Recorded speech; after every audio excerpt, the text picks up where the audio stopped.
Hello, we're Hitchhikers. I'm Dries. And I'm Jente, Welcome to Fontaine de Vaucluse and its chateau. which was not only visited by us, but also by Petrarca and now also by you. Let's take you along.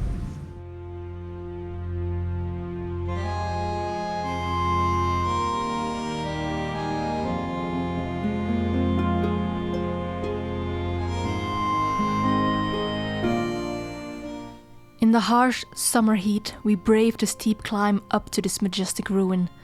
Though sources already mentioned the castle in the 11th century, what we see today is a bit younger, mostly from the 12th century. On top of its rocky cliff, it had a commanding view over the town and valley.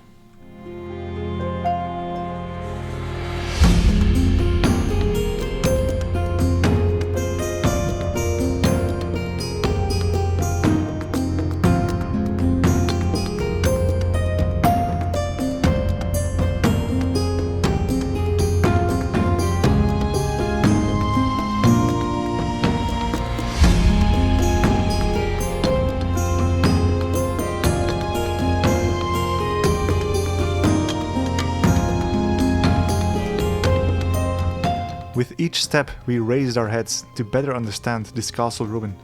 We could see how the castle walls followed the contours of the rock perfectly, an impressive feat of buildcraft. The first tower-like structure we encountered had some sort of arch supporting it, but its function was unclear. We pressed on as the castle's true prize awaited higher up.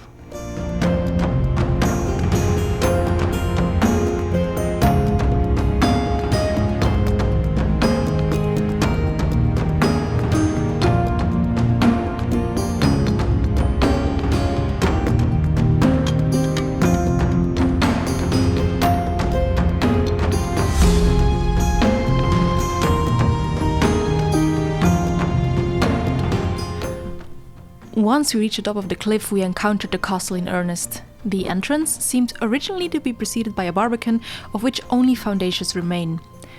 The curtain wall itself is pierced by arrow slits and sadly has lost its crenellations through the years.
In the 14th century, the castle of Vaucluse became the summer residence of Philippe de Cabassol, who was the bishop of Cavaillon at the time.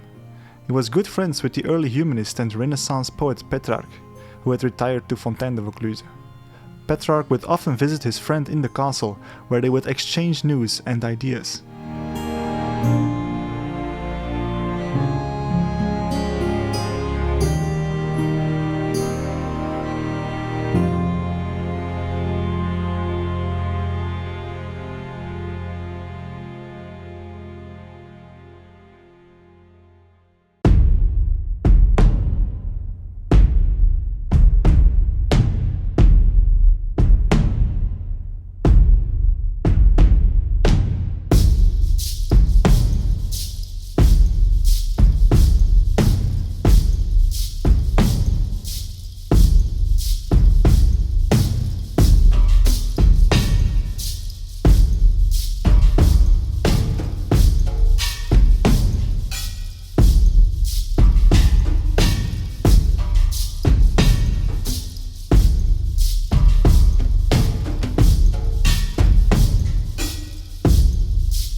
castle ruins were a bit sparse. In reality, there wasn't much to see besides enjoying the scenery and imagining what could have been. From the highest point of the castle, you have an amazing 360 degrees panorama of the valley of the Sorge River. The river's source is at the bottom of the cliff. You know, the town was initially just called Vaucluse. Its name was derived from the Latin Vallis Clausa, which means enclosed valley.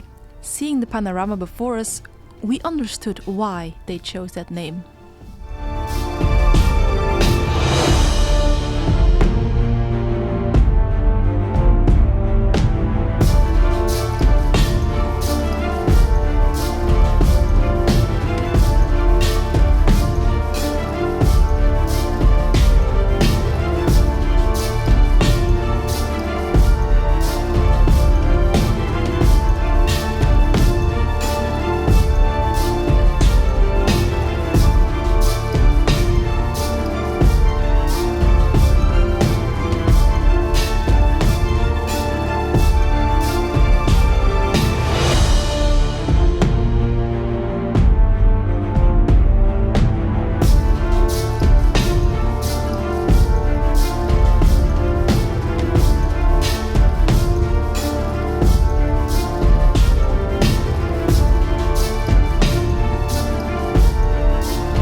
The remainder of the castle's history is not very noteworthy, but we invite you to consult the sources we used if you want to learn more. You can find them in the description. Sometime during the 17th century it was already described as being a ruin and was no doubt later reused as a quarry to construct houses in town. Through the ages it was forever associated with its most famous resident and his friend, up until this day, and despite its meager appearance it was captivating to walk where they have walked and imagine what has been.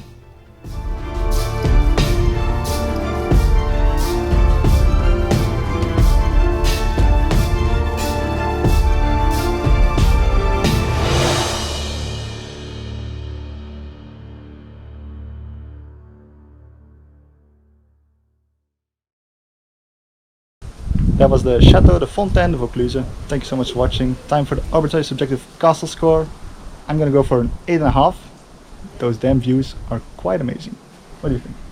I'm going to say a 7.5. Those damn views are quite amazing, but the castle itself is rather large, but that's it. A cool large castle. What's your score? Leave it in the comments.